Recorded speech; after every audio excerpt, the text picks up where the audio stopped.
उसमें से द्वितीय अधिकार बंध उदय सत्व स्तव नाम का है। इसमें बंध को, उदय को और सत्ता को क्रमशः बताएंगे। तो यहाँ अपना बंध का प्रकरण चल रहा था। उस बंध में जो कर्म का बंध जीव के साथ परस्पर संश्लेष संबंध रूप हो जाता है, उसी को यहाँ पर 4 प्रकार से बता रहे हैं। 4 प्रकार का बंध है। कौन कौन सा है वह? पहला प्रकृति बंध, दूसरा स्थिति बंध, तीसरा अनुभाग और अंतिम प्रदेश बंध। ये 4 प्रकार के बंध होते हैं। उसमें से प्रकृति बंध की बात चल रही थी। प्रकृति बंध यानी जो मूल उत्तर रूप से कर्म के परमाणु प्रकृति रूप परिणमते हैं और बंध करके जीव के साथ अटैच हो जाते हैं, उससे कहते हैं प्रकृति बंध। अब प्रकृति बंध तो हो गया, लेकिन अभी कितना कितना कैसे गुणस्थानों में आगे बढ़ता हुआ होता है, उस बात को यहाँ पर समझा रहे हैं। इससे मोक्ष मार्ग कैसे बनता है, अथवा कर्म आना कैसे रुकते हैं, निर्जरा कितनी हो जाती है और किस प्रकार से जीव कर्म से छूटता है, वो सब समझ में आता है। क्यों समझ में आएगा? क्योंकि जब तक आय बंद नहीं होगी, तब तक व्यय कुछ भी करते रहें, तब भी काम नहीं बन पाएगा। इसलिए आय यानी इनकम होना बंद होना चाहिए। तो ये जो विच्छुत्ति का प्रकरण अपन पढ़ रहे हैं, इसका मतलब ही ये है कि इसमें आय आना बंद हो रही है, एक्सपेंडिचर ही बढ़ता जाएगा और जो कर्म की प्रकृति रूप स्थितियां हैं वह आना बंद होती जाएगी। तो फिर वह कर्म समाप्त हो जाएगा, क्योंकि उसके पास चीज ही नहीं आ रही है, फल कैसे देगा। और नए परमाणु नहीं आ रहे हैं, पुराने हम कैसे भी करके खत्म कर देंगे। इसलिए मोक्ष के लिए, मुक्ति अवस्था के लिए संवर होना कंपलसरी है। इसी कारण से ऐसा भी कहते हैं कि पहला गुणस्थान है, उस पहले गुणस्थान में निर्जरा ज्यादा भी हो जाए किसी काल में, असंख्यात गुणा भी हो जाए, अकाम निर्जरा रूप भी हो जाए, फिर भी क्या है, आने का रास्ता चूंकि बंद नहीं किया है तो वो बहुत ज्यादा फलवान नहीं हो पाती है।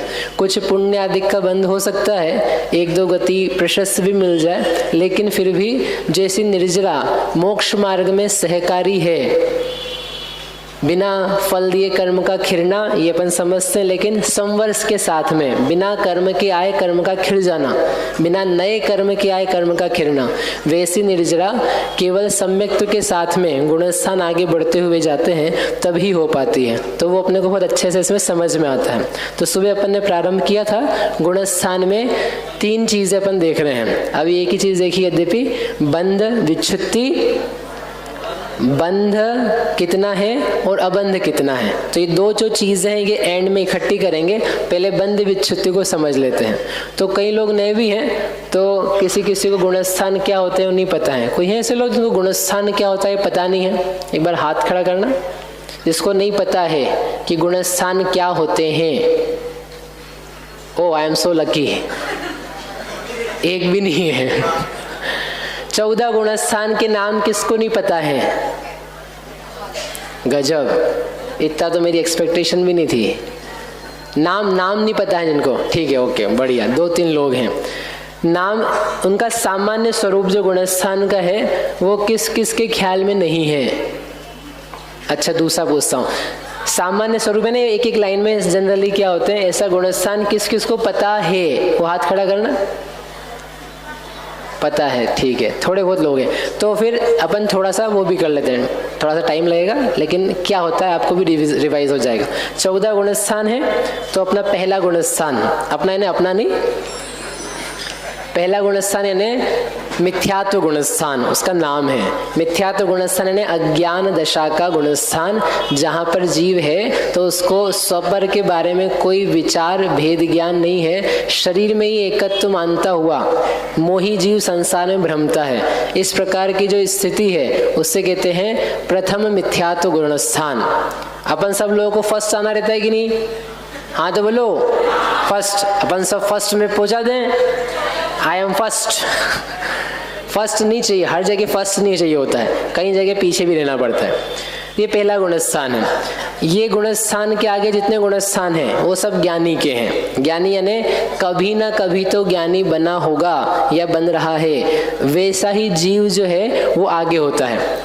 गुणस्थान का अर्थ है जो दर्शन यानी श्रद्धान और चारित्र है उसकी जो तारतम्य हीनाधिक रूप अवस्था स्थितियां हैं उन्हें कहते हैं गुणस्थान, जो मोह और योग के कारण से होती है। यानी मोहनी के उदय कितने कम ज्यादा कषाय के दर्शन मोह के होते जाते हैं उस बात को बताता हुआ गुणस्थान की पूरी प्रक्रिया। विस्तार है इसका काफी सारा, लेकिन संक्षेप में दिखा रहे हैं। तो पहला हो गया।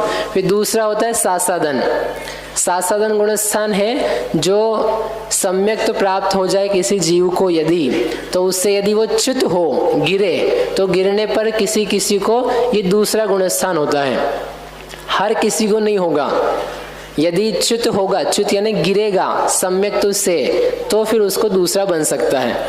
वहां पर भी सम्यक्त्व की क्या हो जाती है, विराधना हो जाती है। यानी सम्यक दर्शनम नहीं है, मिथ्यात्व का उदय नहीं है यद्यपि, लेकिन उसके सम्यक दर्शन भी नहीं है। इस प्रकार की जो स्थिति है उसको बोलते हैं सासादन गुणस्थान। तीसरा गुणस्थान है उसको कहते हैं मिश्र। नाम ही क्या है उसका, मिश्र गुणस्थान। तो मिश्र का मतलब है मिक्स। क्या मिक्स है उसमें, सम्यक्त्व भी और मिथ्यात्व भी, दोनों टाइप का एक साथ परिणाम जहां किसी अवस्था में पाया जाता है उसे कहते हैं मिश्र गुणस्थान। किसमें पाया जाएगा मिश्र गुणस्थान, किसमें गुणस्थान होंगे, किसमें? लोग नहीं तो मंदिर में जाके ढूंढने लग जाएं मिथ्यात्व गुणस्थान कहाँ रखा है, मिश्र कहाँ मिलेगा, दोनों का मिक्सचर।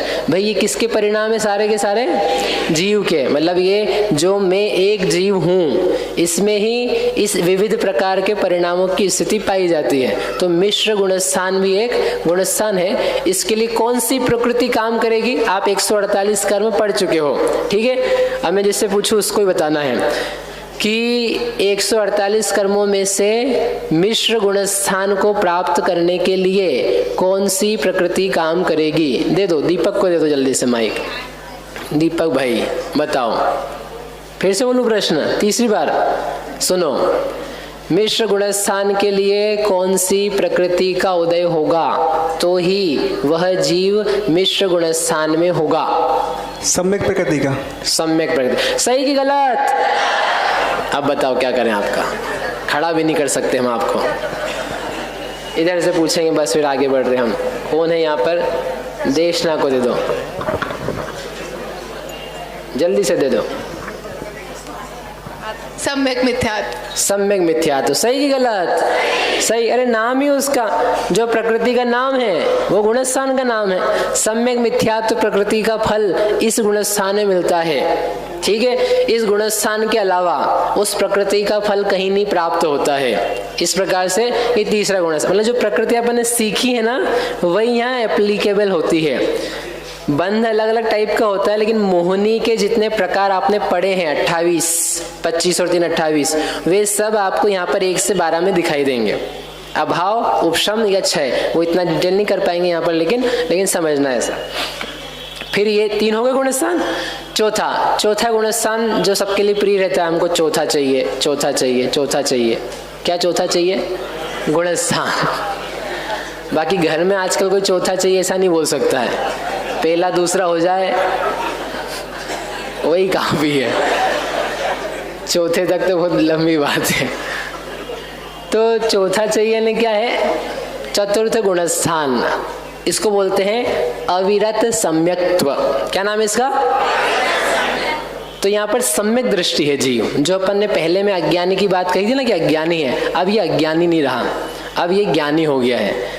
लेकिन ये क्या है, अविरत है। अविरत का अर्थ है व्रत नहीं है, 5 जो पाप हैं उनका बुद्धि पूर्वक त्याग नहीं किया हुआ है। उसके कषाय पाई जाती है ऐसी जिसके कारण से उसके त्याग नहीं पाए जा रहे हैं। उसके ऐसे राग द्वेष भाव हैं स्वयं के जिससे पापों का थोड़ा भी त्याग नहीं किया है। महापापी नहीं है, लेकिन जैसा आगे के गुणस्थान वाले जीव त्यागी होते हैं वैसा यह त्यागी नहीं है। ज्योति बहन जी को दे दो, ज्योति कोटा इनको दे दो।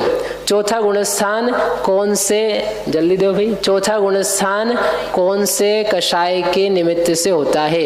कषाय बताई ना आपको हमने, उसमें से एक कषाय का नाम बताना है। एक्सप्लेन तो हमने कर दिया आपको कि ऐसी कषाय होती है यहाँ पर जिसके कारण से त्याग नहीं हो पाता है। माइक दो भी, कहाँ गया? अप्रत्याख्यान। अप्रत्याख्यान सही कि गलत? सही, ठीक है। तो वो यहाँ यूज आ गई, यानी अप्रत्याख्यान का उदय यहाँ पाया जाता है। बाकी का भी होगा आगे वाली कषाय, लेकिन उसकी प्रधानता से यहाँ पर व्रत नहीं होते हैं। तो ये हो गया चौथा। क्या जीव है ये? गृहस्थ होता है, चारों गतियों में होता है। मनुष्य भी होते हैं सम्यक दृष्टि चौथे गुण स्थान में, तिर्यंच भी हो सकते हैं, देव भी हो सकते हैं, और नारकी तक भी सम्यक्त्व को प्राप्त कर लेते हैं। ठीक है, आगे समझ में आ रहा ना? आप लोग करें कि नहीं करेंगे? कर लेते हैं ना। पांचवा है, पांचवा गुण स्थान है, उसका नाम है देश संयम। कहाँ लिखा? हाँ, देश संयम, देश विरत, संयमा संयम, बहुत सारे नाम है, सबका एक ही अर्थ है।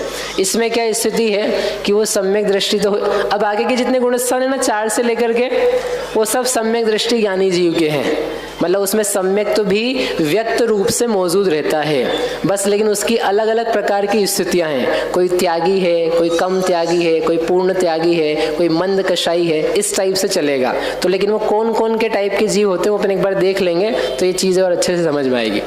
तो पांचवा गुण स्थान क्या होता है? इसमें जीव ने त्याग तो कर दिया, किसका? पापों का, लेकिन पूरा नहीं किया है। कितना किया है? एक देश, इसलिए उसका नाम क्या है? देश विरत, संयमा संयम, संयम भी है और असंयम भी है, इस प्रकार की स्थिति रहती है। इस कारण से इसे कहते हैं देश विरत गुणस्थान। सम्यक्त्व के साथ में है, सपर भेद विज्ञान के साथ में है, और अणुव्रतों को धारण किया है।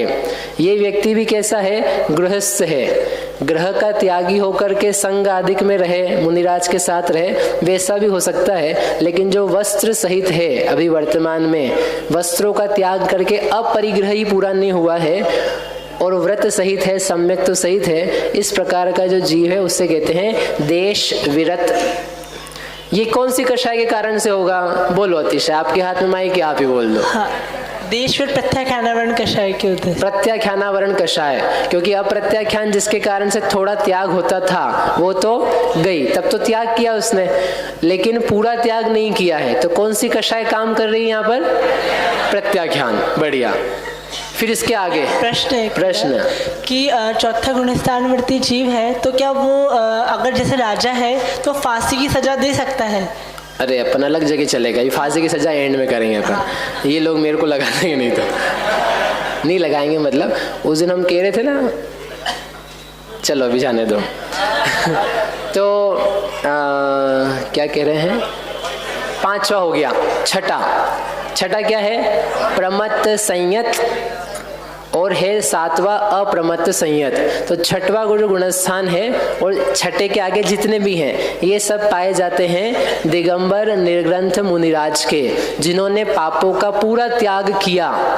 माच, हिंसा, झूठ, चोरी, कुशील, परिग्रह, ये 5 पाप है। इसका जिन्होंने पूरा आजीवन के लिए कृतकारित अनुमोदना मन वचन काया से त्याग किया और अपने आत्मा के आनंद में मग्न रहते हैं, रहने का प्रयास पुरुषार्थ करते हैं, वे कहलाते हैं मुनिराज। और उनके अब छठे सातवें आदि गुणस्थान हैं। इनके 3 कषाय का अभाव हो गया। अनंतानुबंधी भी नहीं है, अप्रत्याख्यान पहले हटा दिया था, और प्रत्याख्यान। तो कौन सी बची है? संजुलन। अब इनके ही जो अलग अलग प्रकार की विशुद्धियां बनती है उसको बताने के लिए शेष गुणस्थान है। तो छठा जो गुणस्थान है उसमें उनके संजुलन नाम की जो कषाय हमने पढ़ी थी, संयम के साथ रहने वाली, उसका क्या होता है? तीव्र उदय होता है, तो विशुद्धि में कुछ कमी रहती है। सातवां जो गुणस्थान है उसमें संजुलन के मंद उदय होते हैं, तो उसमें विशुद्धि अधिक रहती है। फिर ये छठे सातवें में सामान्यतया मुनिराज छठा सातवां ऐसे होते रहते हैं। फिर आगे के जो गुणस्थान हैं 8वां अधिक, तो वो हैं श्रेणी के यानी जो कर्म क्षय के लिए या उपशमना के लिए प्रक्रिया होती है उसे कहते हैं श्रेणी। उपशम श्रेणी होती है, छपक श्रेणी होती है। तभी अपन छपक श्रेणी की अपेक्षा से बात करते हैं, जहां परिणाम अपूर्व होते हैं, विशुद्धियां बढ़ती जाती है, ऐसा गुणस्थान कहलाता है अपूर्वकरण। अपूर्वकरण के पहले 7वें गुण स्थान में ही 2 भेद करते हैं, सातिशय और निरतिशय। जनरली 6ठा 7वां होता जा रहा है तो उसे कहते हैं निरतिशय वाला 7वां है, स्वस्थान भी नाम है उसका। और जब अधः प्रवर्तकरण वाले विशिष्ट परिणाम पाए जाते हैं जिनको पा करके ऊपर ही ऊपर के स्थानों में चढ़ना होता है, उसे कहते हैं सातिशय अप्रमत्त संयत। ये अभी यूज में आएगा अपने लिए, इसलिए बताया है। फिर 8वां गुण स्थान अपूर्व विशुद्धि के परिणाम हो रहे हैं, वह अपूर्वकरण है। फिर 9वां गुण स्थान है, वहां पर और भी ज्यादा विशुद्धि पाई जा रही है, नाना जीवों में परिणामों में भेद नहीं पाया जाता। इस प्रकार के जो मुनिराज के श्रेणी पर परिणाम है उसको बोलते हैं 9वां अनिवृत्तिकरण गुणस्थान। क्या अंतर पड़ रहा है? 6ठे में संजुलन का तीव्र उदय था, 7वें में मंद उदय है, 8वें में मंदतर उदय है और 9वें में मंदतम उदय है। इस प्रकार से ये संजुलन को लेकर के ही इतने अलग अलग वेरिएशंस बनाए। तो जो जीव के विशुद्ध परिणाम है, निर्मल परिणाम है, वे और बढ़ते बढ़ते जा रहे हैं। फिर 10वां गुण स्थान है, उसे कहते हैं सूक्ष्म सांपराय। सूक्ष्म सांपराय का अर्थ क्या है? जहां सांपराय यानी कषाय कैसी हो गई? सूक्ष्म।